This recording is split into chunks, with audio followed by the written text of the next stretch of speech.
Olá, irmãos. Nós estamos falando sobre os mandamentos de mutualidade e já falamos até agora sobre 4 mandamentos que eu quero lembrá-los. Amem-se uns aos outros, aceitem-se uns aos outros, saúdem-se uns aos outros e tenham igual cuidado uns pelos outros. O mandamento de mutualidade que nós vamos falar nesta hora, que está projetado aí, é o mandamento de... Vou seguir aqui.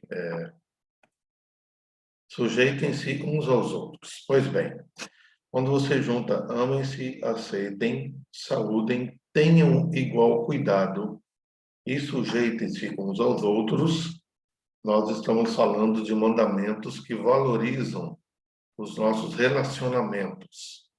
Então, nós vamos fechar hoje esse grupo de 5 mandamentos de mutualidade que tratam a respeito do nosso relacionamento uns com os outros. Pois bem, então vamos fazer a sequência aqui. Quais são os sinônimos deste mandamento de sujeitar uns aos outros? Vamos lá. Primeiro, submetam-se uns aos outros. Essa poderia ser uma tradução também deste mandamento.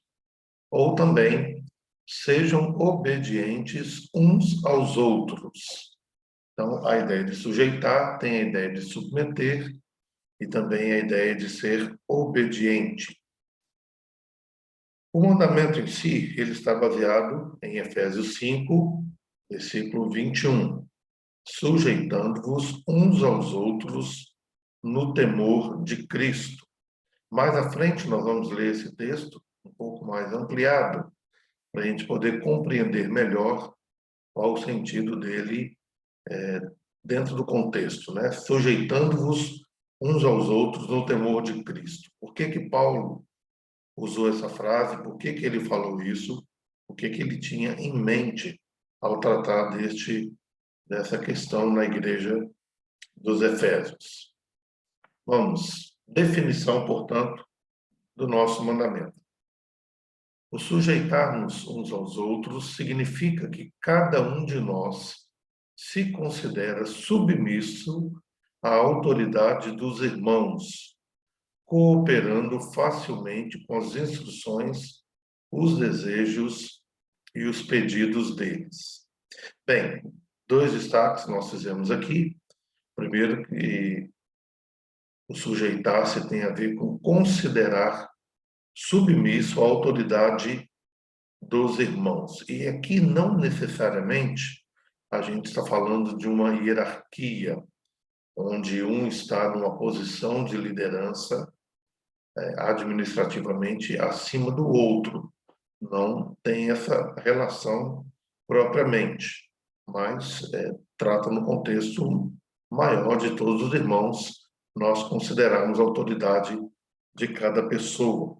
Até porque, lembre-se, nós estamos falando sobre os mandamentos de mutualidade, que falamos tem a ver com a questão dos dons espirituais e certamente naquilo que eu não tenho o dom e a facilidade, a capacitação de Deus para colocar em prática, eu preciso ouvir outras pessoas que são melhores qualificadas e capacitadas para determinada tarefa. Então, é por isso que a gente diz que não é uma questão propriamente de hierarquia, de quem manda mais e quem manda menos, mas reconhecer a autoridade dos nossos irmãos dentro daquilo que eles têm uma experiência maior e podem falar mais para nós. E aí vem a palavra, cooperando facilmente com as instruções, os desejos e os pedidos deles. Então, aqui nós não estamos falando propriamente de instruções, desejos e pedidos que dizem respeito àquela pessoa, mas que dizem respeito ao trabalho que está sendo realizado. E dessa forma, nós então vamos cooperar, né? Como eu disse, naquilo que eu não sei, naquilo que eu preciso de uma ajuda de um irmão, eu vou então cooperar com ele quanto às suas instruções, desejos e quanto aos seus pedidos. Então, essa é a nossa definição deste mandamento de sujeitarmos uns aos outros. Vamos seguir. Você certamente já ouviu as pessoas dizerem o seguinte: tem que ser do meu jeito. Se fizer de outra forma, eu não aceito, eu não participo, eu não colaboro, ou coisas desse gênero. Se é para ser assim, eu não estou dentro, eu não estou junto. Quando as pessoas dizem tem que ser do meu jeito, é porque elas não entenderam o mandamento de sujeitar-nos uns aos outros, ok? Na verdade, não deveria ser do jeito nem de um nem do outro, mas a palavra de Deus como o parâmetro, como a régua que mede o que a gente deve fazer, né? Mas quando alguém se posiciona dessa forma, é porque ele não reconheceu este mandamento de sujeitar ao outro. E aí sim nós podemos usar como exemplo, muitas vezes, o fato de que, hierarquicamente, dentro da igreja, você está numa posição considerada maior, e aí sujeitar um irmão mais simples talvez fosse bastante difícil, e é isso que a gente está alertando. Outra coisa, abrir para as outras ideias vai virar bagunça.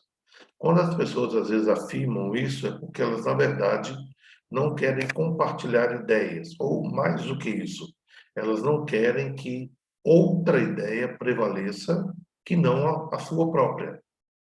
E aqui nós temos que entender um princípio de que nós somos diferentes, inclusive para fazer as coisas iguais. Deixa eu explicar. Você pode ser, por exemplo, um líder de uma sociedade, você tem um jeito para fazer as coisas como devem ser feitas, mas outra pessoa terá um jeito diferente para fazer a mesma coisa.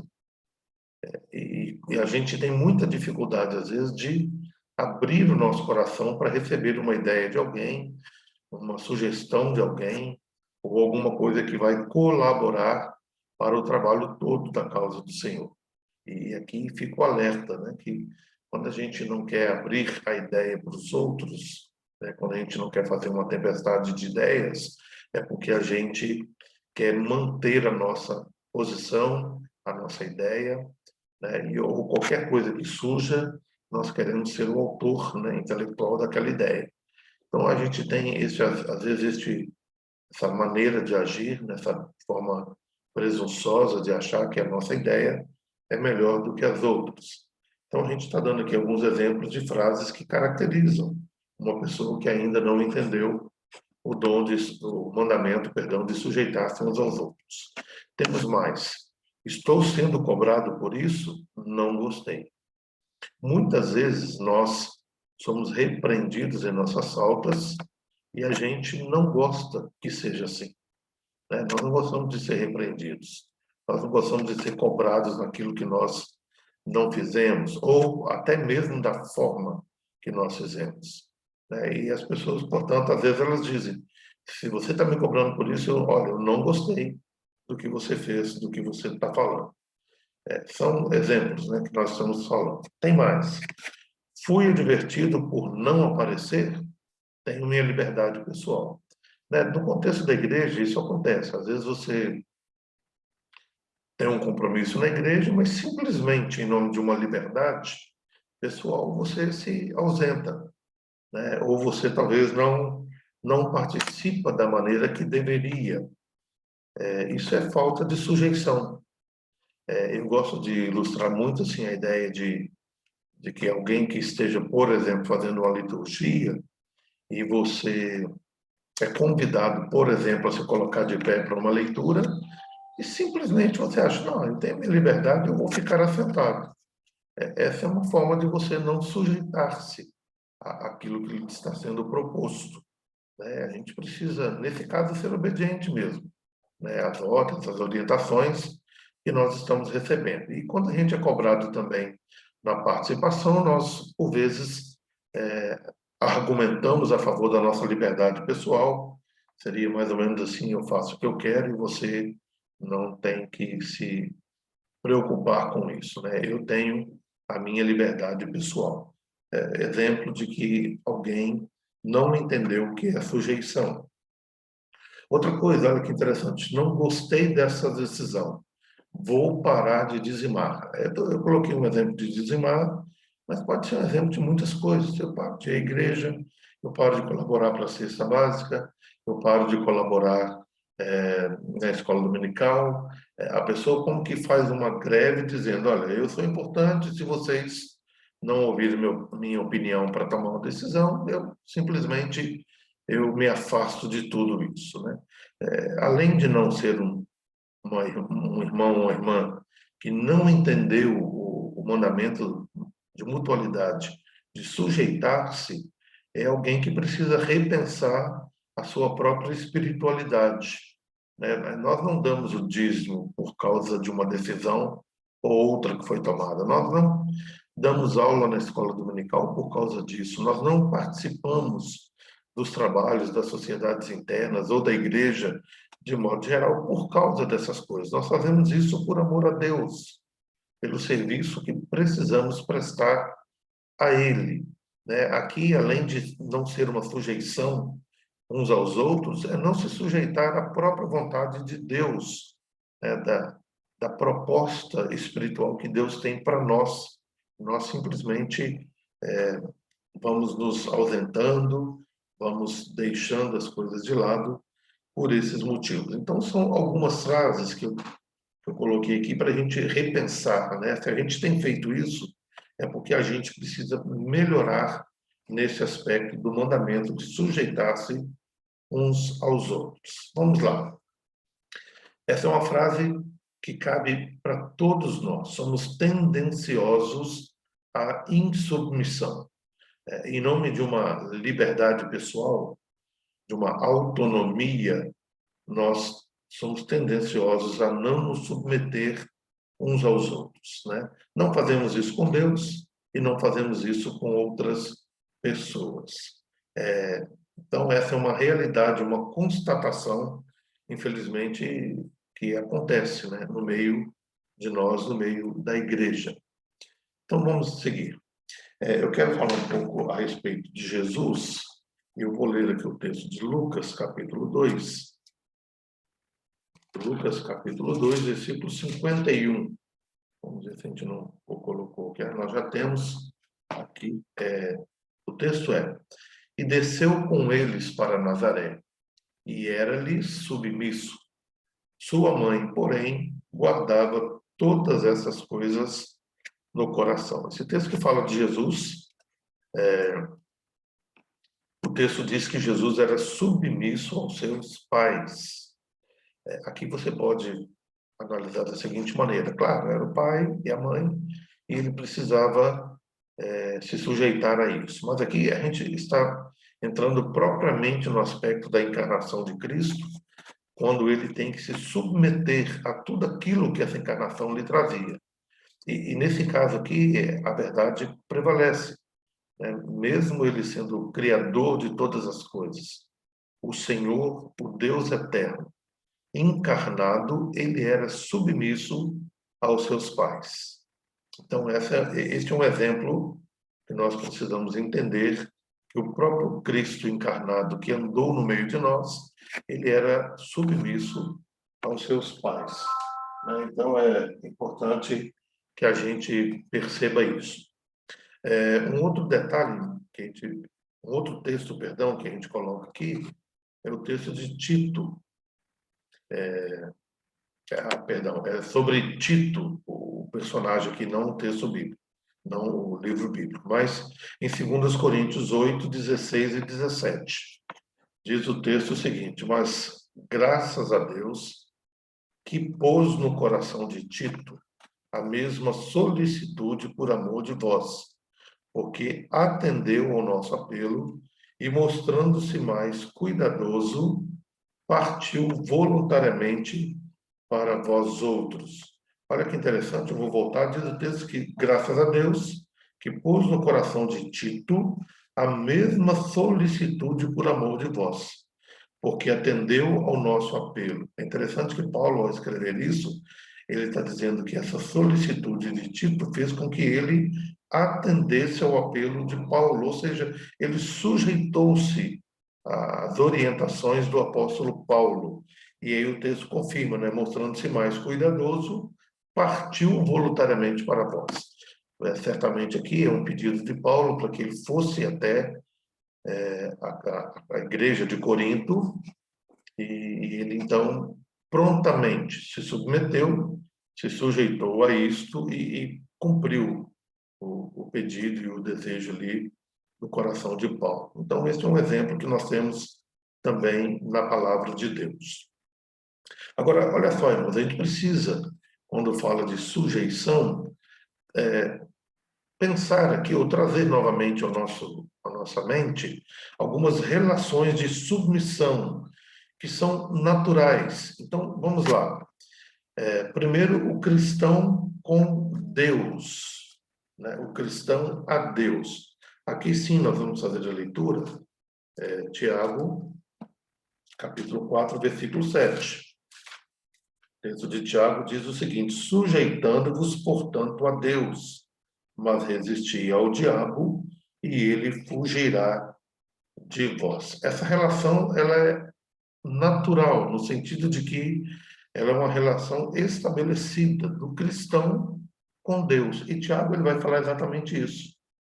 Em cima, se você quiser ler o contexto, diz: ou supondes que em vão afirma a Escritura, é com ciúme que por nós anseia o Espírito que ele fez habitar em nós?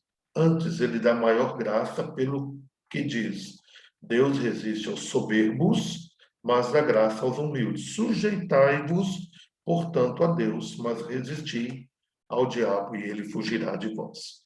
Então, essa é uma relação que espera-se de nós. O cristão com Deus, uma relação de submissão, né? De sujeição, como nós temos falado.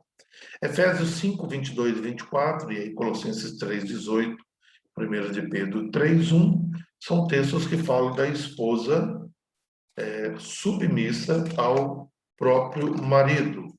Então, vamos lá, Efésios 5, 22 a 24. As mulheres sejam submissas ao seu próprio marido, como ao Senhor, porque o marido é o cabeça da mulher, como também Cristo é o cabeça da igreja, sendo este mesmo o Salvador do corpo. Como, porém, a igreja está sujeita a Cristo, assim também as mulheres sejam em tudo submissas ao seu marido. Então, é uma relação de submissão que a própria palavra de Deus também traz. Sempre é bom lembrar que não é uma sujeição no sentido de um estar acima do outro, mas simplesmente numa questão de funcionalidade, né? O homem ele foi colocado como cabeça da esposa e a mulher, portanto, precisa ser submissa ao marido.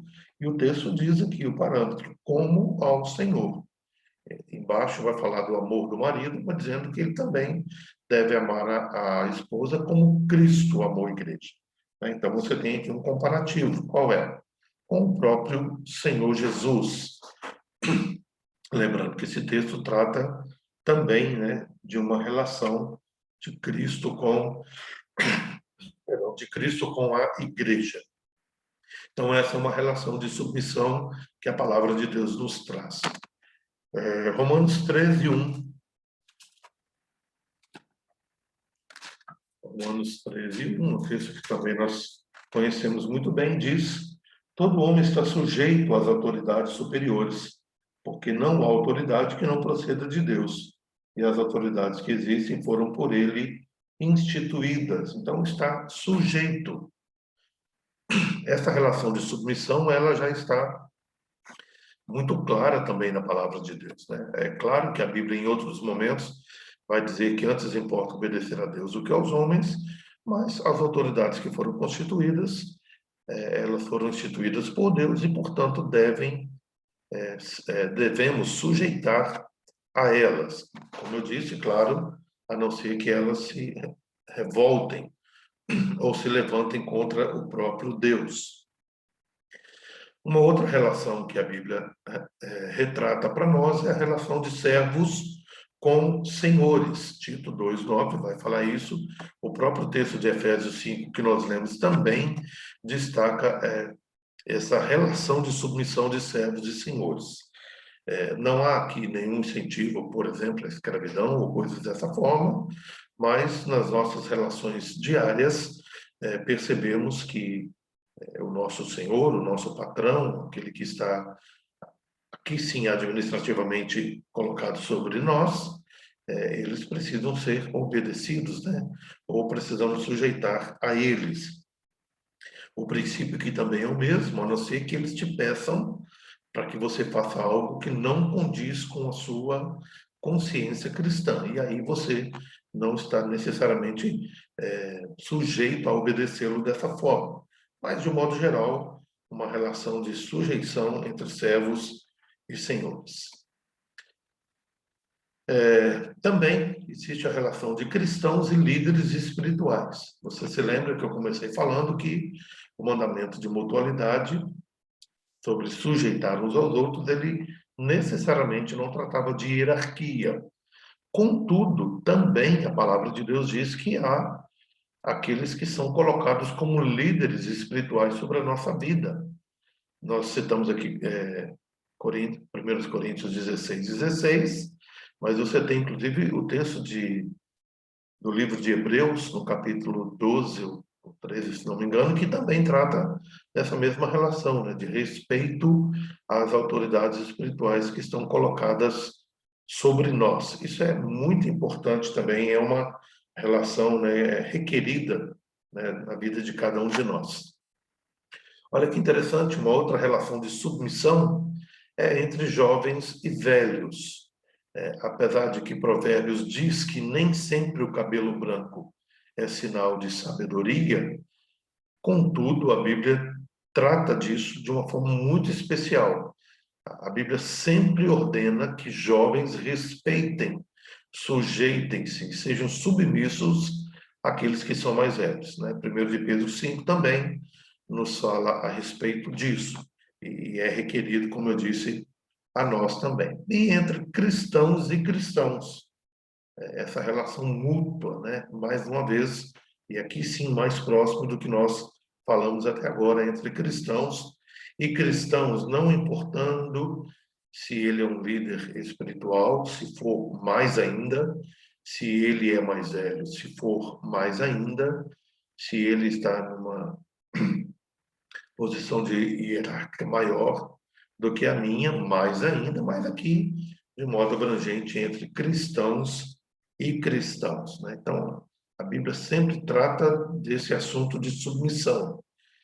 Parece algo assim que, aos nossos olhos, nos dias de hoje, é pesado para nós, eu não tenho que me submeter a nada. A Bíblia não trata dessa forma e ela requer de nós submissão em vários aspectos da nossa vida. Então, aqui nós chegamos a essa ideia de submissão e obediência. Existe uma distinção que é sutil. Eu falei aqui várias vezes usando o verbo obedecer para tratar dessa relação, mas existe uma distinção que é sutil, que a palavra de Deus nos mostra. Então, olha só, obediência, ela é exigida e forçada. Aqui não há uma voluntariedade. Aqui uma pessoa, por exemplo, a gente falou aqui um pouco antes de servos e patrões, né? Os servos e senhores. Pode ser uma submissão voluntária, mas geralmente é uma obediência exigida e forçada.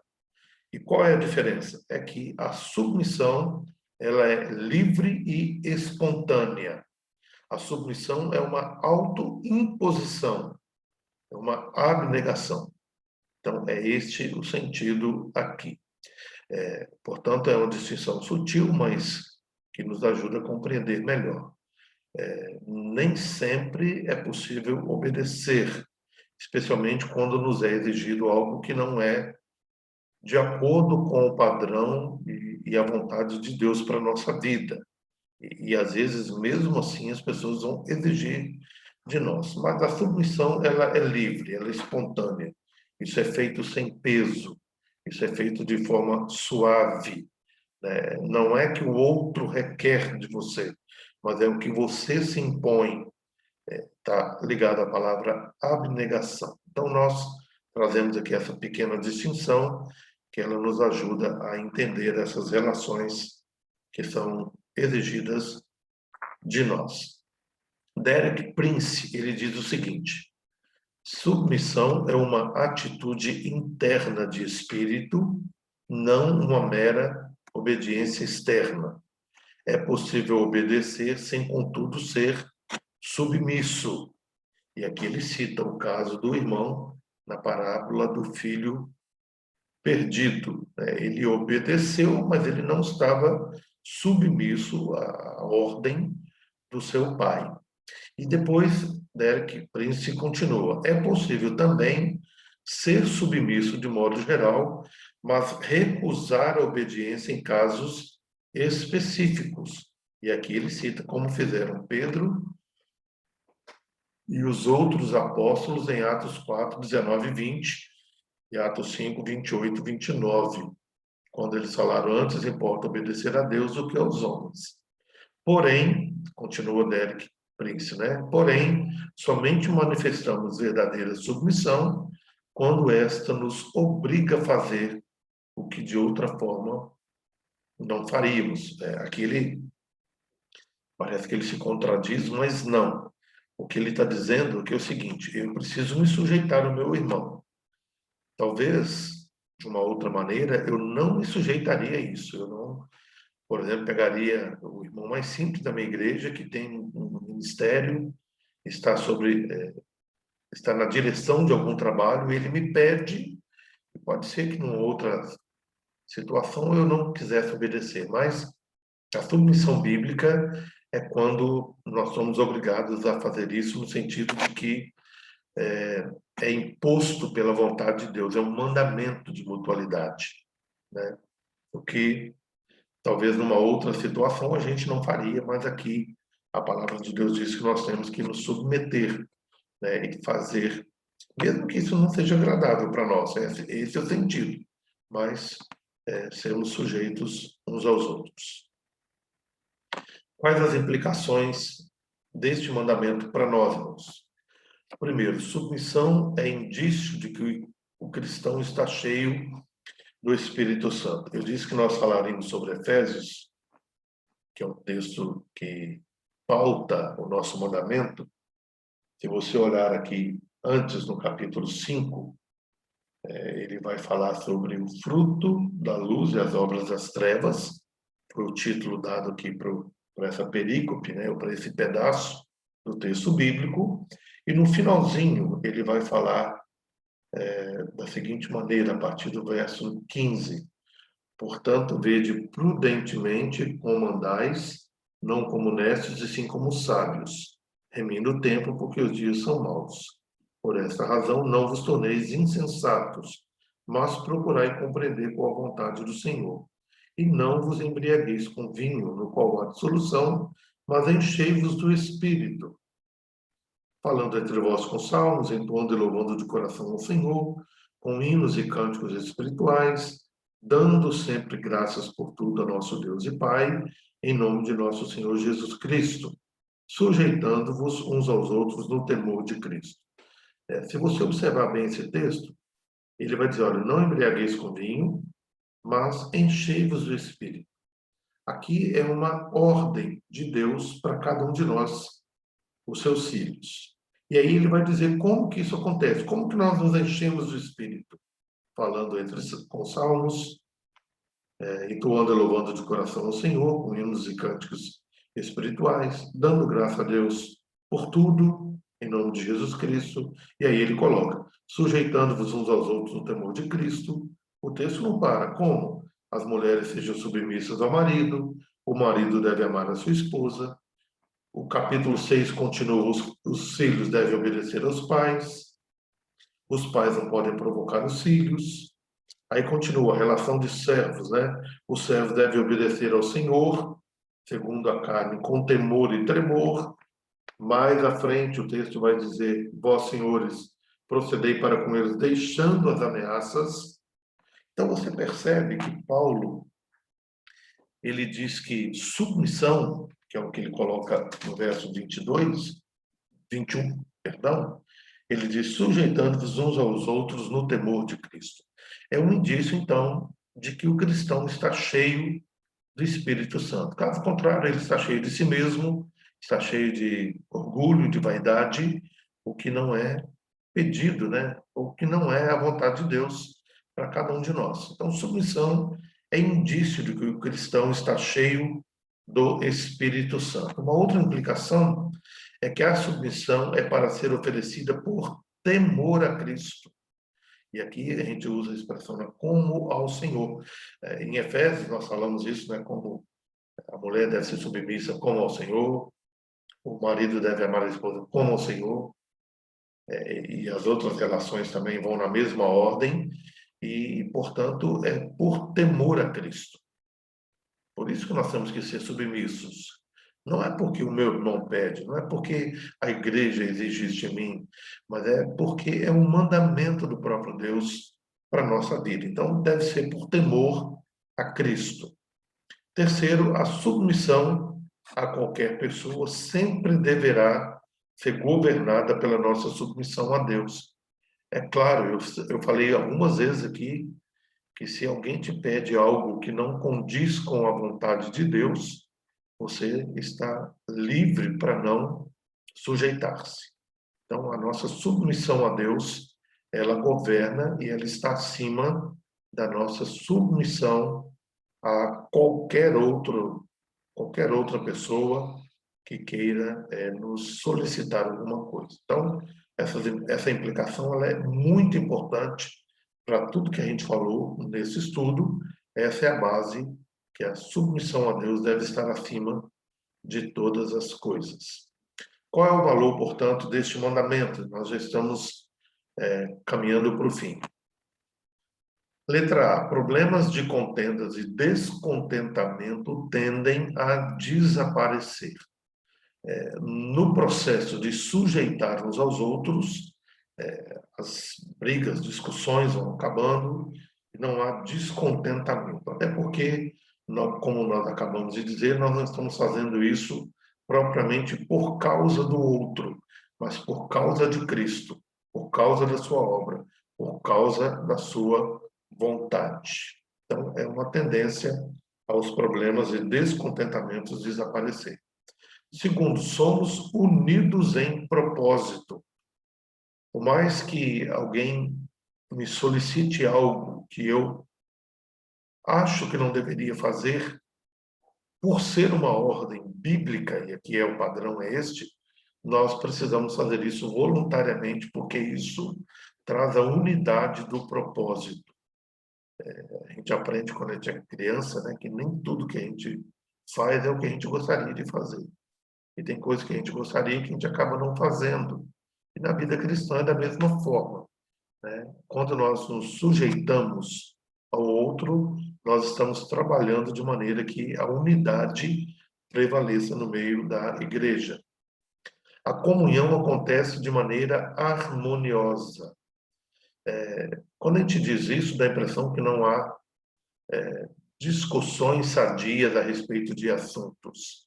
Não é isso. Nós podemos discordar sem, contudo, brigar ou sem, contudo, separar.